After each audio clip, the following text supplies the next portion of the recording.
بسم اللہ الرحمن الرحیم۔ حضرت معاذ بن جبل رضی اللہ تعالیٰ عنہ بیان کرتے ہیں، جب رسول اللہ صلی اللہ علیہ وآلہ وسلم نے اسے یمن کی طرف مبعوث فرمایا تو رسول اللہ صلی اللہ علیہ وآلہ وسلم اسے وصیت کرنے کے لیے اس کے ساتھ باہر تشریف لائے۔ اس وقت معاذ رضی اللہ تعالیٰ عنہ سوار تھے، جبکہ رسول اللہ صلی اللہ علیہ وآلہ وسلم اس کی سواری کے ساتھ ساتھ پیدل چل رہے تھے۔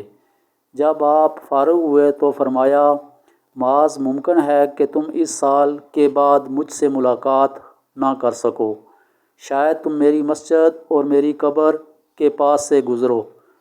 معاذ رضی اللہ تعالیٰ عنہ رسول اللہ صلی اللہ علیہ وآلہ وسلم کی جدائی کی وجہ سے گھبرا کر رونے لگے۔ پھر آپ صلی اللہ علیہ وآلہ وسلم نے مدینہ کی طرف رخ پھیر کر فرمایا، متقی اور پرہیزگار لوگ میری قرابت و شفاعت کے زیادہ حقدار ہوں گے، وہ جو بھی ہوں اور جہاں بھی ہوں میری شفاعت سے ضرور مستفید ہوں گے۔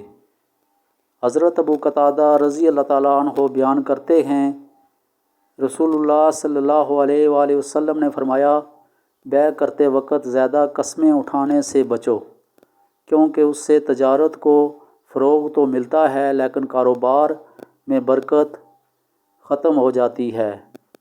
حضرت عمر بن خطاب رضی اللہ تعالیٰ عنہ بیان کرتے ہیں، میں نے رسول اللہ صلی اللہ علیہ وآلہ وسلم کو فرماتے ہوئے سنا، اگر تم اللہ پر اس طرح بھروسہ کر لو جیسے اس پر بھروسہ کرنے کا حق ہے تو اللہ تمہیں اس دنیا میں اس طرح رزق دے گا جیسے وہ پرندوں کو رزق دیتا ہے۔